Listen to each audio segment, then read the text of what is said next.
A videó címe az, hogy léteznek-e angyalok. Nos, a gyors válasz az, hogy igen, léteznek, a Biblia számos helyen beszél róluk, azonban ez egy rendkívül veszélyes terület is tud lenni, mert nagyon sok ember óriási tévedésben van az angyalokkal kapcsolatban, és én szeretnék neked segíteni, hogy te elkerüld az ezzel kapcsolatos buktatókat.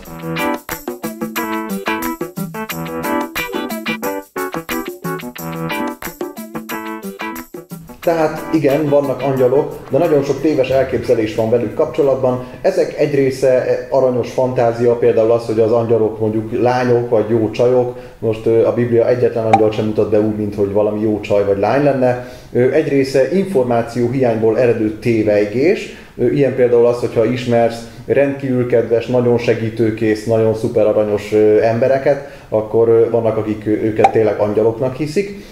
Viszont egy jelentős része ezeknek a tévedéseknek nagyon-nagyon veszélyes és kártékony irányba tud téged elvinni, mégpedig az okkultizmus irányába, erről mindjárt beszélek, és ezért nagyon fontos az, hogy tisztán lássuk ezt a kérdést.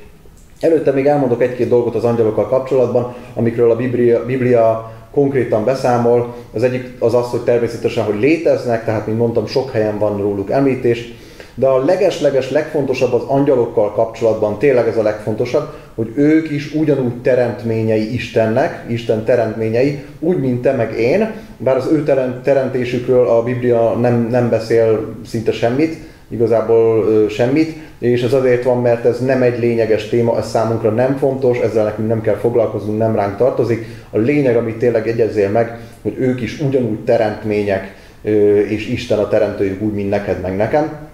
Illetve ezek szellemi lények, tehát nincsen számukra fizikai korlát vagy akadály, nincsen számukra fal, távolság, éhség, meg ilyesmi.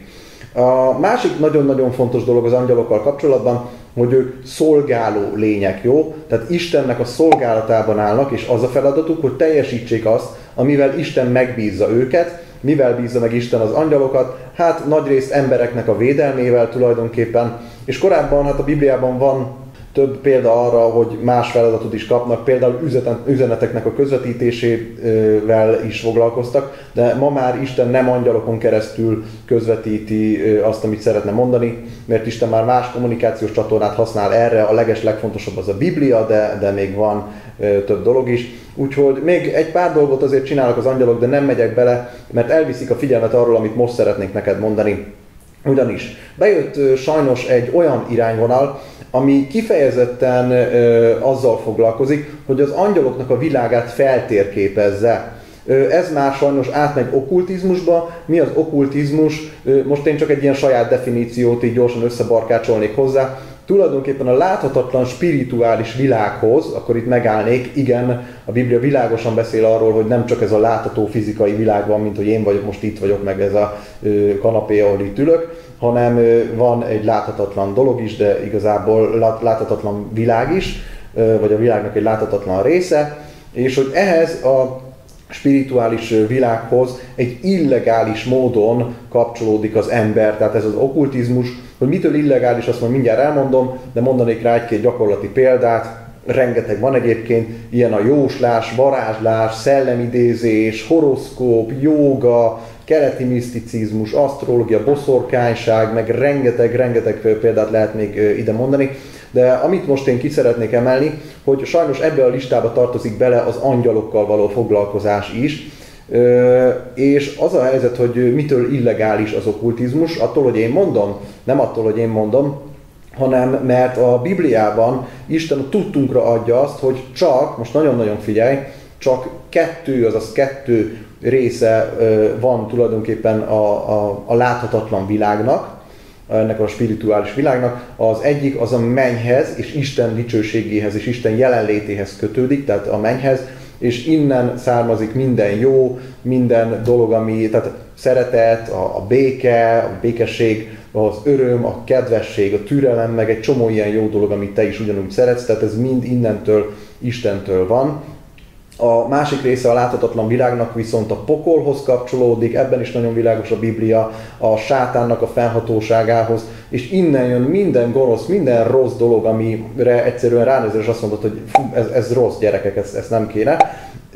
ilyen a félelem, a szorongás, a veszekedés, az agresszió, a gyilkosság, lopás, önzőség, és ezt is még reggelig tudnám sorolni. Tehát ez a 2 része van a láthatatlan szellemvilágnak. Nincs több forrás, amihez az embernek a spirituális része kapcsolódni tudna. Mert ugye 3-as lény az ember, van ugye testünk, tehát éhes vagyok, fáradt vagyok, és megcsinálom ezt a videót. Van a lelkünk, amiben az értelem, érzelem, akarat van, ez tulajdonképpen a psziché vagy pszüché, és a Bibliának az eredeti nyelve az megvan erre az adott szó, tulajdonképpen ez a pszüché, igen. És van még egy 3. részünk, ami viszont a szellemünk tulajdonképpen, és egyedül ezt tud kapcsolódni ez a spirituális világhoz, de csak ehhez a 2 részéhez, nincs több része. Megértem, hogyha ez most nem tetszik egy pár embernek, de ezeket nem én találom ki, hanem a Bibliában Isten adja a tudtunkra ezeket, és ő az, aki mindkét világot megteremtette, ezért ő tökéletesen tisztában van azzal, hogy mi a helyzet ezekkel. De vissza az angyalokhoz.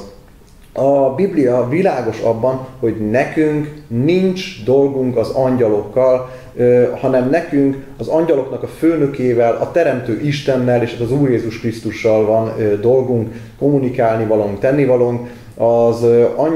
Az angyaloknak Isten ad feladatokat. Mi viszont a világ mindenség Istenéhez kell, hogy kapcsolódjunk, illetve vele kell, hogy kapcsolatban legyünk, nem az angyalokkal, ez nagyon fontos. A probléma az, hogy mihelyt elkezdesz foglalkozni a teremtményekkel, mint mondtam, ezek is teremtmények, a teremtő helyett, tehát felcseréled ezt a sorrendet, és nem a teremtőhöz akarsz kapcsolni, hanem a teremtményhez, ami amúgy veled egy szinten van, hiszen te is teremtmény vagy. Ez azonnal átmegy bálványimádásba, és egy jelentős része átmegy okkultizmusba is. Egyébként itt nem csak az angyaloknak a tisztelete van, hanem a szerencse, a fortuna, biztos hallottad ezt már, sajnos sportközvetítésekben is előfordul, ez nagyon nagy probléma, szerencsejáték, meg ilyenek, tehát ez mind a fortuna bálványnak van ez az egész alárendelve, tehát hogyha valaki ezzel foglalkozik, vannak akik a csillagokat szeretik nagyon, és a csillagokba képzelnek bele mindenféle olyan dolgot, ami amúgy nincs benne.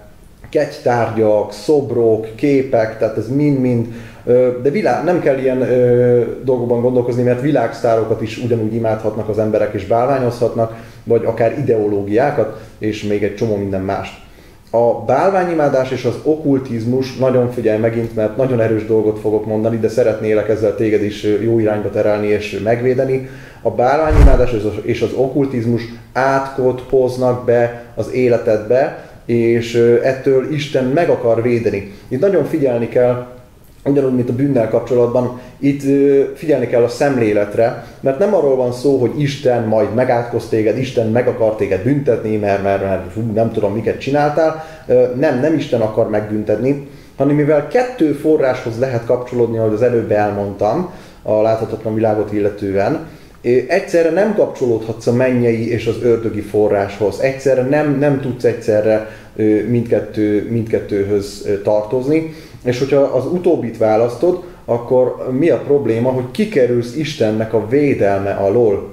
Amúgy ezt jelenti nagyjából az átok, majd még fogom kutatni, mert majd biztos majd videót is csinálok az áldás és az átokról, hogy valójában mit jelentenek ezek a szavak, de így nagyjából ezt jelenti az átok, hogy nincs, aki megvédjen, nincsen Isten ott, aki mindennél erősebb, egyszerűen nincs rajtad az ő védelme, mert olyan területre mentél, ahova Isten nem fog veled menni, nem fog téged oda követni, de egyszerűen nem tud követni, mert az ő jelenléte és az ő szentsége nem tud megférni a gonoszsággal, meg az innen származó dolgokkal, és hát az ő védelme nélkül az a probléma, mondom még egyszer, nem Isten büntet meg, nem Isten átkoz meg nem Isten fogja behozni a rossz dolgokat, amik az átokkal járnak az életedbe, hanem Istennek a védelme nélkül a másik oldal, amiről beszéltem, a sátán és a pokolnak tényleg ugye fennhatósága, azt csinál veled, amit akar.